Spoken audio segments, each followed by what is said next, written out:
আমরা বিরোধী দল দুটাকেই গ্রহণ করলাম, শপথ নিলাম। সরকারি দল একটা শপথ নিল, একটা দিল না। দেরিতে এসে তারা ব্যাখ্যা দিলেন যে এই নির্বাচনী বৈতরণী পার হওয়ার জন্য তারা তখন সবকিছু মেনে নিয়েছিলেন। এটা আসলে তারা মনের দিক থেকে মেনে নেননি। রাজনৈতিক দল কিংবা প্রতিষ্ঠানের পক্ষ থেকে জাতির সাথে যদি এই ধরনের তামসা এবং প্রতারণা করা হয়, তাহলে ভবিষ্যতে মানুষ রাজনীতিবিদদেরকে আর সম্মান করবে না, যে এদের কথার 2 পয়সার কোনো মূল্য নেই। এরা যখন তাদের সুবিধাজনক জায়গায় পৌঁছে যাবে, তখন জনগণের সাথে দেওয়া সমস্ত ওয়াদা ভুলে যাবে। আমরা বিস্মিত হলাম, জাতীয় সংসদের মতো জায়গায় দাঁড়িয়ে প্রতারণার আত্মস্বীকৃতি সাক্ষী পাওয়া গেল। লজ্জা, সামান্য হায়া শরম থাকলে এটা হওয়ার কথা ছিল না। ভালো হয়েছে জাতি চিনে ফেলছে, এখন আর অন্য কোনো ব্যাখ্যা দেওয়ার সুযোগ নেই। ওখানে যা বলা হয় কার্যকরীতে তা লেখা হয়ে যায়, ইতিহাসের অংশ হয়ে যায়, যদি এটা এক্সপাঞ্জ না হয়ে থাকে। যেহেতু এই বক্তব্য এক্সপাঞ্জ হয় নাই, কাজেই এই আত্মস্বীকৃতিও রেকর্ড হয়ে থাকলো। তারা এই সংসদে দাঁড়িয়ে বলেছিলেন জুলাই চার্টার একটা অন্তহীন প্রতারণার দলিল, আর এই সংসদেই দাঁড়িয়ে তারা আবার প্রমাণ করলেন তারাই জাতির সাথে অন্তহীন প্রতারণা করেছেন।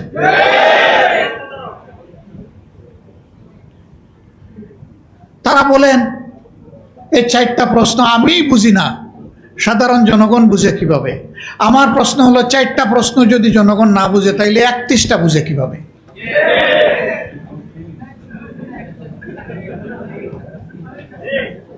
চারটা তো ছোট 31টার চাইতে, তাইলে 31টা বুঝে নাই জনগণ। সুতরাং জনগণকে আপনারা মূর্খ বলছেন, মূর্খ। আমরা এখানেও নিন্দা জানাই। জনগণের বিবেচনাবোধের উপরে যারা প্রশ্ন তুলে, বুঝতে হবে তারা গণতন্ত্রে বিশ্বাস করে না। গণতন্ত্রে বিশ্বাস করলে জনগণের বিবেচনাবোধের উপর প্রশ্ন তোলার কারো কোনো অধিকার নেই। এই কাজটা তারা অবলীলায় করেছেন। দুঃখ লাগে, আগেই বলেছি 17.5 বছর তারাও তো মজলুম ছিলেন, তাদেরও তো বহু লোক নিহত হয়েছে, গুম হয়েছে, পঙ্গু হয়েছে, জেলে গিয়েছে। হ্যাঁ, এইটা ঠিক যে সবাই জেলে যায়নি। যারা জেলে যায়নি, গুলি খায়নি, পঙ্গু হয়নি, যাদের আপনজন কেউ শহীদ হয়নি, তারা শহীদ পরিবারের হাহাকার বুঝতে পারবে না। আমরা দেখেছি 5 আগস্টের পর যখন প্রয়োজন ছিল শহীদ পরিবারের কাছে যাওয়ার, যারাই প্রয়োজনটা উপলব্ধি করেছে তারা শহীদ পরিবারের কাছে গিয়েছে। আর কেউ কেউ তখন থেকেই নির্বাচনের দাবি তুলেছে। শহীদদের রাত তাজা রক্ত তখনও ভাসছে, মায়ের চোখে তখনও পানি নয়, রক্ত ঝরছে। সেই সময় তাদেরকে সান্ত্বনা দেওয়া, তাদের পাশে দাঁড়ানো, এই কাজটা না করে কিভাবে কিছু রাজনৈতিক দল তারা তখন থেকে নির্বাচনের জিকির তুলতে পারল? কাজেই তাদের কাছে তাদের আপন সঙ্গীদেরও রক্তের কোনো মূল্য নেই। যদি সে মূল্য থাকতো, তাহলে আগে দেশবাসীর পাশে দাঁড়াতো। নির্বাচন কার জন্যে? সরকার কার জন্যে? জনগণের জন্যে। সেই জনগণ ট্রমাটাইজড, আহত, দারুণ কষ্টে আছে। তাদের কষ্টে পাশে না দাঁড়িয়ে তখন সেই কাজ করা হয়েছে, আর আমাদেরকে ব্লেম দেওয়া হয়েছে আমরা নির্বাচন চাই না। নির্বাচন না চাইলে পরে নির্বাচনে অংশগ্রহণ করলাম কিভাবে? সম্মানিত বন্ধুগণ, আমরা নির্বাচন চেয়েছি, তবে আমরা নির্বাচনের নামে ষড়যন্ত্র চাই নাই। ষড়যন্ত্র করা হয়েছে, আমরা নিন্দা জানাই। ইন্টারিম গভর্নমেন্ট যাদের পরিচয় ছিল নিরপেক্ষ, দল নিরপেক্ষ, তারাও এই ষড়যন্ত্রে শরীক ছিল, নিজেরাই তারা স্বীকার করেছে। ষড়যন্ত্র করে 11 দলকে হারানো হয়েছে। তারপরে এই রায় কেন মেনে নিলাম? এখানে একজন আপা রিকনসিলিয়েশনের কথা বলে গিয়েছেন, ধৈর্যের কথা বলে গিয়েছেন, জাতিকে গৃহযুদ্ধ থেকে বাঁচানোর কথা বলে গেছে। ৭.৫ বছর পরে এই নির্বাচন নিয়ে ষড়যন্ত্রের ফসল হিসাবে যদি আমরা সেদিন রিভোল্ট করতাম, এই নির্বাচনের ফলাফল প্রত্যাখ্যান করতাম, তাহলে দেশে বিশৃঙ্খলার সৃষ্টি হলে এর শেষ কোথায় গিয়ে দাঁড়াতো কেউ জানে না। 11 দল দায়িত্বশীলতার পরিচয় দিয়েছে, কিন্তু সাথে সাথে 11 দল এটাও বলেছে নির্বাচনে এই ষড়যন্ত্রের ফল মেনে নিলেও আমরা গণভোটের রায়কে অগ্রাহ্য করতে দেব না। এ পর্যন্ত 10 থেকে 11 বার আমার কাছে ফরমাল প্রপোজাল এসেছে যে আসেন আমরা সংস্কার করার জন্য, সংশোধনের জন্য একটা সংশোধন কমিশন করি। আমাদের পরিষ্কার জবাব, সংশোধনের জন্য কোনো কমিশন লাগে না। সংশোধনের জন্য সরকারি দল ট্রেজারি বেঞ্চ থেকে বিল আনতে পারে, বিরোধী দলও আনতে পারে। সেই বিল আসবে, ব্যাটিংয়ে যাবে, আবার ফিরে আসবে, তারপরে আলোচনা হবে, আলোচনার পর ভোটে যাবে, ভোটে যদি এটা গ্রহণযোগ্য হয় তাহলে পাশ হয়ে যাবে। এটার জন্য কোনো কমিশন লাগে না।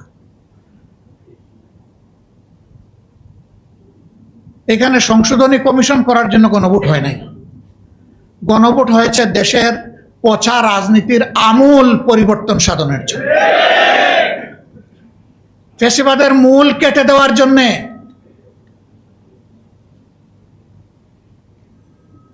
আমরা সেই সংস্কার চাই। বিএনপি ওয়াদা থেকে সরে গিয়েছে। আপনারা কি চান আমরাও জাতির সাথে বেঈমানি করি? আমরা বেঈমানি করতে পারবো না। আমরা জাতিকে কথা দিয়েছিলাম, আমরা সেই জায়গায় আছি এবং আমরা কনফিডেন্ট, আমরা গভীর আস্থাশীল জনগণের 70% মানুষের দেওয়া এই ভোট বৃথা যাবে না। ইনশাআল্লাহ এটা বাস্তবায়ন হবে।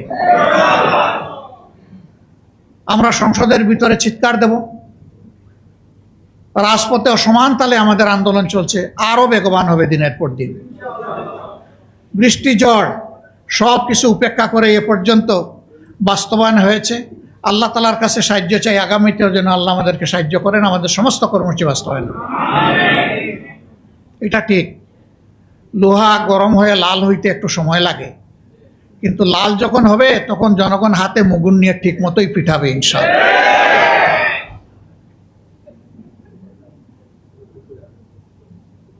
আমরা দীর্ঘদিন একসাথে মজলুম ছিলাম, আন্দোলন করেছি, সংগ্রাম করেছি, নির্বাচন করেছি, সরকার পরিচালনা করেছি, রাজনীতি করেছি, কিন্তু এখন আমাদের কোনো কোনো বন্ধুর ভাষায় বক্তব্যে মনে হয় তারা জীবনে আমাদেরকে কোনোদিন দেখেন নাই।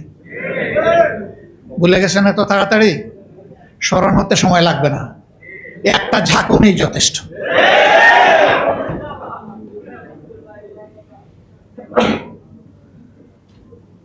আমরা বলবো আমরা মান অভিমান ছেড়ে দিয়ে জনগণের রায়টাকে সম্মান করি। সংসদের ভিতরে বলেছি যদি এটা সম্মান করেন তাহলে এই সংসদ সম্মানিত হবে, যদি সম্মান না করেন তাহলে যেখানে স্পিকারের অনুমতি লাগে না ওখানে বক্তব্য হবে। তবে হ্যাঁ, এই দেশকে আমরা ভালোবাসি, কোনো অশুভ শক্তিকে মাঝখান থেকে খেলতে দেব না ইনশাআল্লাহ। নাক কান সজাগ রেখেই আমাদের সব কাজ চলবে এবং সময় মতো জনগণের আকাঙ্ক্ষাও পূরণ হবে ইনশাআল্লাহ। আমরা কোনো ফ্যাসিবাদ নতুন হোক পুরাতন হোক মেনে নেব না, এ বিষয়ে স্পষ্ট। জেল জুলুমের ভয় দেখাবেন না। একজন তো মাথা গরম করে সংসদের ভিতরেই বলে ফেললেন এইটা না করলে ওইটা না করলে পরিণতি এমন হবে। আমরা জবাবে বলেছিলাম 55 বছর এই পরিণতি দেখে দেখেই বাংলাদেশ আজকে এই জায়গায় এসে দাঁড়িয়েছে। ও ভয় আমাদেরকে দেখাবেন না। সর্বোচ্চ পরিণতি কি? ফাঁসির তক্তা। এর উপরে তো দুনিয়ার কোনো পরিণতি নাই। অথবা একটা গুলি। আলহামদুলিল্লাহ, দেশের জন্য, জাতির জন্য, আল্লাহর জন্য প্রস্তুত আছি, কোনো অসুবিধা নেই। লড়াই আমাদের চলবে, ইনশাআল্লাহ বিজয় জনগণের হবে। তার আগ পর্যন্ত লড়াই থামবে না। আমাদের আলোচনা চলবে, কথাবার্তা হবে, ন্যায্য কাজে সরকারকে সহযোগিতা করব, কিন্তু জনগণের অধিকারের ব্যাপারে এক চুল পরিমাণ ছাড় দেওয়া হবে না। এই জায়গায় কোনো কম্প্রোমাইজ নাই, এটা চলতেই থাকবে। সম্মানিত বন্ধুগণ, আজকের এই সেমিনারের মধ্য দিয়ে আমরা এই বার্তাটাই জাতিকে দিতে চাই যে হে জাতি, আপনাদের রায়ের আমরা অপমান সহ্য করব না। আপনাদের রায়কে সম্মানিত করার জন্যে আমাদের লড়াই চলছে এবং আমরা আপনাদেরকে নিয়েই বিজয়ী হব, আপনাদের জন্য বিজয়ী হব, বাংলাদেশের জন্য বিজয়ী হব। আমাদের দেশ বাংলাদেশ, আমাদের কোনো মামু বাড়িও নাই, আমাদের কোনো পিসির বাড়িও নেই। এই বাংলাদেশ নিয়েই বাঁচতে চাই, এই বাংলাদেশ নিয়ে এগিয়ে যেতে চাই। যুবকদের স্বপ্নের বাংলাদেশ তাদের হাতে তুলে দিতে চাই। জুলাই যোদ্ধাদের নিয়ে যে বাড়াবাড়ি করা হচ্ছে, আপনারা সংযত হন। সংযত না হলে জনগণের উত্তাল ঢেউ আর জোয়ারে সমস্ত খড়কুটা ভেসে যাবে।